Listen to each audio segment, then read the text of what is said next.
I really thought my mother-in-law, Dana, 60, female, was finally warming up to me.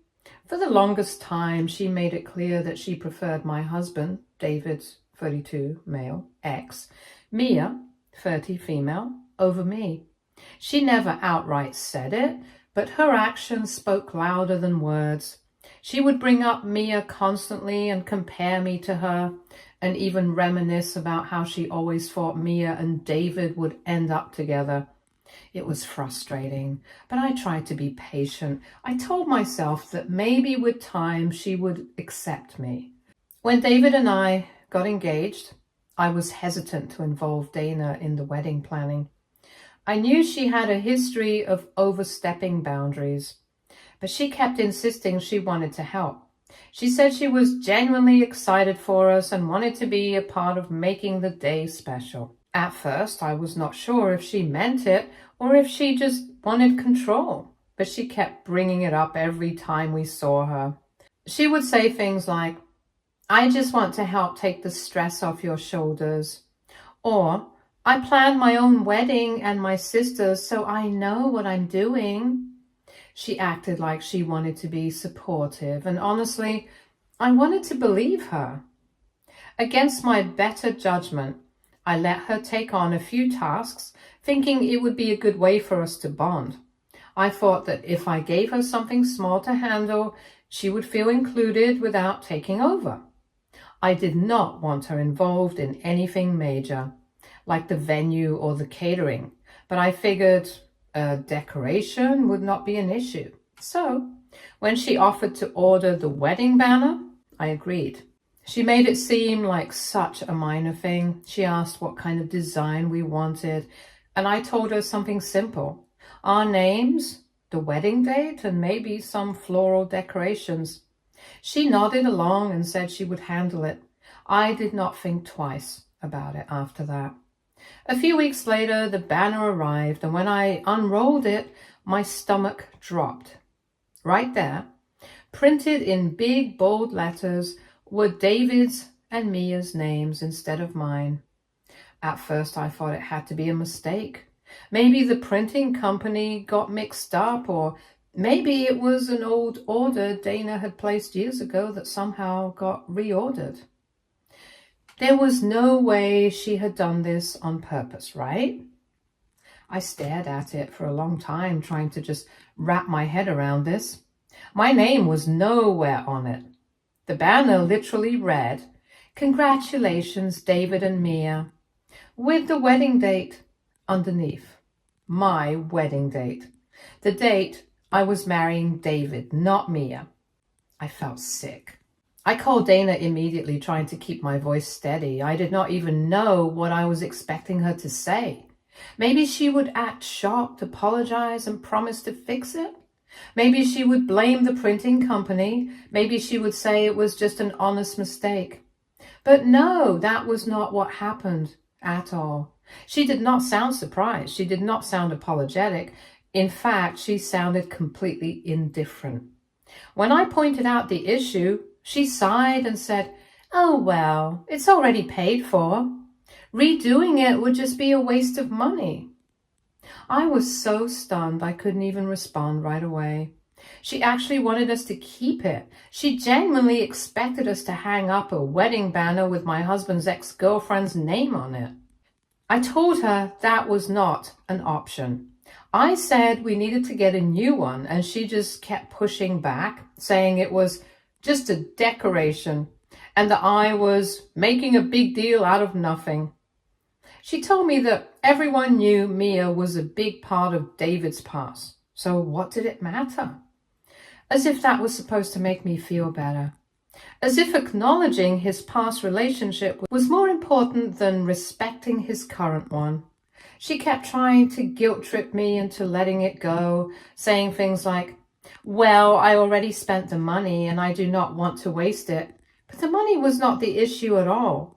The issue was the fact that she had either made a massive mistake that conveniently aligned with her long-standing favoritism towards Mia, or she had done it on purpose. Either way, she was refusing to fix it. The more I thought about it, the worse it got. She had placed the order herself. She had provided the names. There was no way this was just an accident. What made it even worse was that she had been bragging to everyone about how much she was helping with the wedding. She kept telling people how involved she was, how she was making sure everything was perfect for us. She made it seem like she was this incredibly supportive mother-in-law when in reality she was still clinging to the past, trying to undermine me. I sat there staring at the banner, feeling completely humiliated. I imagined walking into the reception and seeing that thing hanging up for everyone to see. I imagined my friends and family reading it and wondering what the hell was going on. I imagined people whispering, asking why my husband's ex's name was on our wedding decorations. And Dana really thought I would just let it go. I told David about it that evening. I was still furious and still processing everything. When I showed him the banner, he went silent for a long time. Then he just sighed, rubbing his face like he was exhausted. He was not even surprised. That was almost worse than the banner itself. The fact that he had expected this from her. The fact that he knew deep down that his mother would pull something like this. He told me he would handle it, but at that point, I did not even know what handling it would look like. Was he going to confront her, demand she replace it, cut her off completely? I had no idea, and honestly, I did not care what she had to say for herself anymore. There was nothing she could say that would make this okay. I was not planning on doing anything at first. I wanted to believe that Dana would realize how wrong she was and feel at least a little guilty. But the more I thought about it, the more I knew that would never happen. She did not see a problem with what she had done. She had spent years making it clear that she preferred Mia over me, and the wedding banner was just her latest move. It was not a mistake or an oversight. It was deliberate. And the fact that she told me to just leave it as it was, because redoing it would be a waste of money, made it even worse. She had embarrassed me. She had humiliated me at what was supposed to be one of the happiest moments of my life. And the worst part was that she had done it with a smile on her face, acting like it was not a big deal. If she wanted to play games, then fine, I could play too. Dana had been divorced for a long time. Christopher, 64, male, had left her years ago for another woman, Melanie, 60, female, and it had been messy. Even though so much time had passed, Dana had never fully moved on. She never spoke Melanie's name, only referring to her in vague, bitter terms. It was clear that she still resented the woman who had replaced her. That was when I knew exactly what to do. I created a wedding invitation, one that looked just as elegant as the real ones. The only difference was that instead of Dana's name, it listed Christopher and Melanie. Then I mailed it to Dana's house and waited. For the first few days, there was nothing. No calls, no texts, not even a passive-aggressive comment. But then the silence broke, not from Dana herself, but from her friends. One by one, they started reaching out, hinting that Dana was feeling disrespected. They tried to make it seem like I had gone too far, as if my reaction was worse than what she had done to me. It was hard not to laugh at the hypocrisy. When Dana had put Mia's name on my wedding banner, none of these people had anything to say. No one had reached out to ask how I felt. But now that Dana was the one upset, suddenly everyone was concerned about family relationships and respect. I ignored them all. Then something unexpected happened. Christopher reached out to me directly. He had heard about what I had done, and instead of being angry, he found it amusing. He said Dana had called him, furious, demanding to know if he and Melanie had been involved. No matter how much he denied it, she refused to believe him. She was convinced that Melanie had played a role in it, which only made her even more upset. The fact that Dana had worked herself into such a frenzy over something so simple only proved that she knew exactly how it felt to be blindsided and humiliated. And for the first time, she had no way to twist the situation to make herself the victim. If she complained about it openly, she would have to explain why I had done it in the first place. After that, she completely stopped talking to me. She still communicated with David, but it was as if I no longer existed. She did not ask about the wedding, did not offer unsolicited advice, and did not try to make herself the center of attention.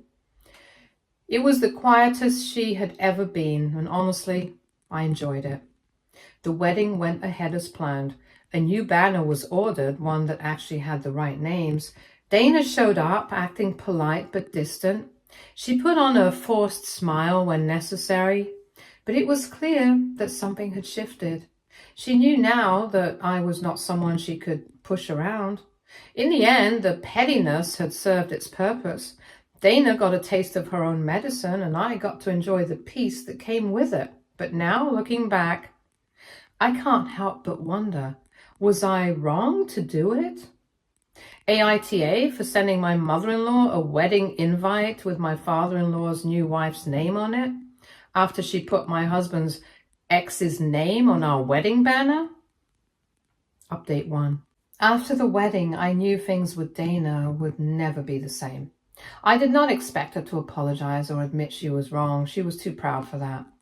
But I did expect some kind of reaction. I thought maybe she would lash out or cause some drama, but instead she went completely silent. She did not call me, did not send any messages, did not even try to act like nothing had happened. At first I thought she just needed time to cool down, but then I realized she was not going to say anything at all. It was not an apology, and it definitely was not guilt. It was more like she had decided that if she couldn't control things, she was not going to bother pretending anymore. She still called David, of course. That did not change. But even in those conversations, something felt different. She was not asking about me or bringing up the wedding. She was not complaining about decisions we made or offering unsolicited advice like she used to. It was almost as if she had decided to pretend I did not exist. At first, David did not really notice. He was used to her being a little dramatic, so he just brushed it off. But after a few weeks, even he started to pick up on the shift. He mentioned that she had been acting a little strange, making weird comments about how family should always come first and how she hoped marriage would not change his priorities. He said it in a casual way, not realizing what she was really trying to do. I knew exactly what she was doing. She was not going to outright tell David not to trust me or not to listen to me. That would be too obvious, and he would push back. Instead, she was planting seeds of doubt. She wanted him to start questioning things on his own. She wanted to make him feel as if he chose to put me first, he was somehow betraying his family. But David did not take the bait. He just laughed it off and changed the subject. And when he told me about it later, he did not even seem concerned. He just thought it was Dana being Dana. I let it go. If she wanted to be petty, that was her problem. I was not going to waste my time trying to fix something that was not my fault. Then, a few weeks later, something unexpected happened. Christopher and Melanie decided to host a family gathering. They invited both their families, including David and me. Out of curiosity, I asked David if Dana had been invited, assuming she had not. But to my surprise, she had been. And even more shocking, she actually showed up. I was not sure what to expect, but the second she walked in, it was obvious that she was uncomfortable. She was trying to act normal, smiling, greeting people, but something was off. She was not her usual loud, overbearing self. She kept her distance from Melanie, barely making eye contact, and instead of chatting with everyone like she normally would, she mostly kept to herself. Melanie, on the other hand, did not seem affected at all. She was warm and welcoming, talking to everyone, making jokes. If she felt awkward about Dana being there, she did not show it. Then Christopher made a small toast, just thanking everyone for coming and saying how happy he was to have both sides of the family together. He mentioned how lucky he was to have Melanie by his side, and that was when I saw it. Dana's face changed completely. She tried to keep smiling, but for a brief second, I saw the exact expression I had been waiting for. She was furious. She barely lasted another half hour before making an excuse to leave. David noticed, but did not say much about it. He just commented that his mom had been acting weird lately. I agreed, but did not explain why. After that, Dana became even more distant. She still called David occasionally, but it was not the same. She was not as involved in his life as she used to be. She was not constantly checking in or offering her opinions on things that had nothing to do with her. It was like she had finally realized she had lost control. And I think that realization hit her harder than anything else. For the first time since I married David, I finally had peace. Update 2. Dana's silence stretched on for months. She still called David, but it was not the same. Their conversations were short and lacked the warmth they used to have. She no longer asked about his life in detail, never brought up our home, and certainly never asked about me. It was as if she had chosen to erase me from her version of reality. David noticed, but he did not say much at first. He was not the kind of person who forced relationships, even with family. He figured she would come around eventually and that she just needed time. I was not so sure. From the way she was acting, it seemed less like she was taking time to reflect and more like she was trying to punish both of us in her own passive-aggressive way. Then one evening she invited us to dinner. It was the first invitation we had gotten since the wedding, and I was immediately skeptical. Why now? What had changed? David took it as a sign that she was trying to mend things, but I did not trust it. Still, I agreed to go, if nothing else. I was curious. From the moment we arrived at her house, I knew my instincts had been right. She greeted David warmly, but when she looked at me, her smile faltered just slightly before she turned away. It was subtle, but I noticed. Dinner felt stiff and awkward. She spoke to David the entire time, asking him about work, his friends, and even things about our home, but always in a way that carefully avoided mentioning me. She never once asked how I was doing, never directed a single question my way. It was almost impressive, the way she managed to have an entire conversation around me without acknowledging me. I did not react. I let her do whatever game she was playing. I was not going to give her the satisfaction of looking bothered. Then, just as we were finishing the meal, she finally got to the real reason she had invited us. She started talking about family, how important it was, how people sometimes forgot to appreciate the ones who had always been there for them, how selfishness could tear families apart. She never used my name, but she did not have to. Every single word was a veiled jab at me. David, still not fully realizing what was happening, just shrugged and said people grow up, get married, and start their own families. He said it in a casual way, like he thought she was just feeling a little sentimental. He had no idea that she was waiting for him to take her side, to agree with her, to validate the idea that she was the victim in all of this.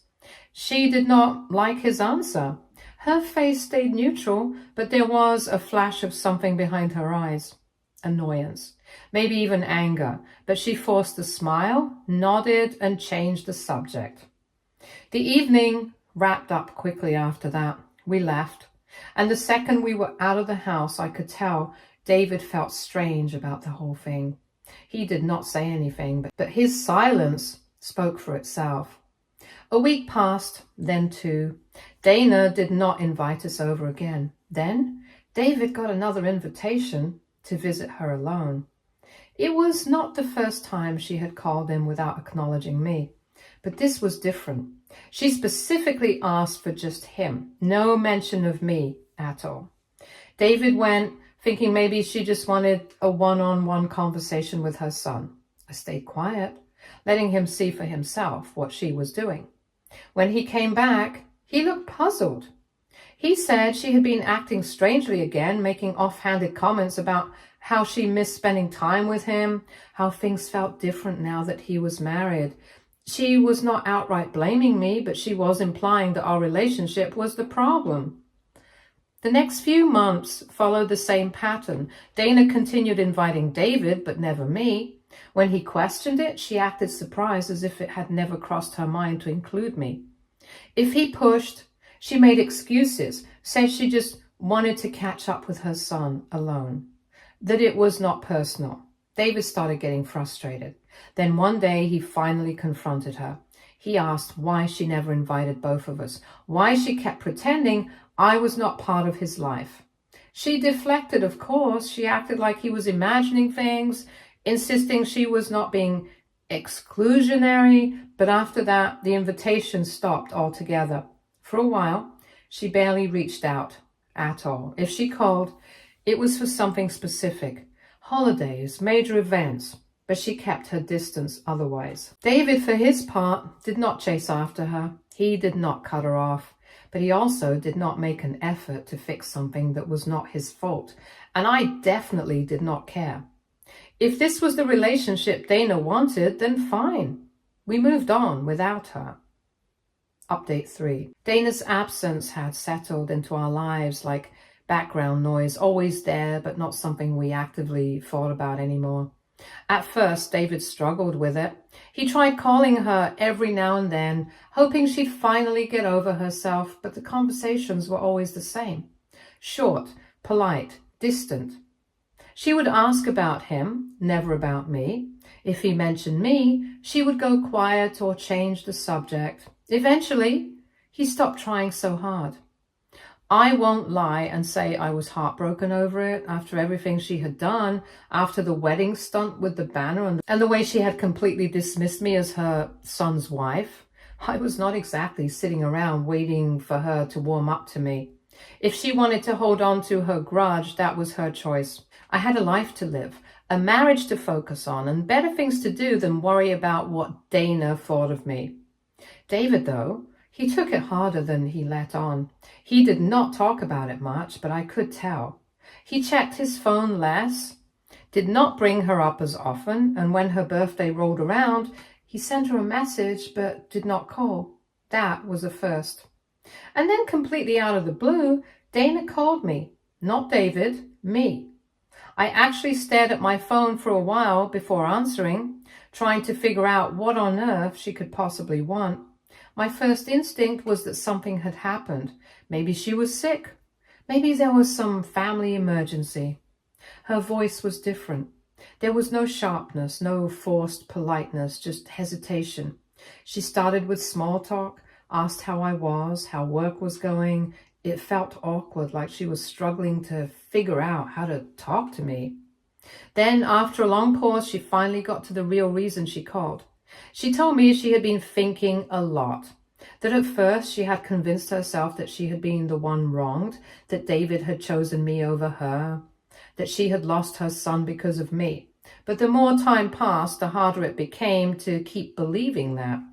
She admitted she had been petty, that she had let her pride, her jealousy, and her fear of losing control get in the way of having a real relationship with us.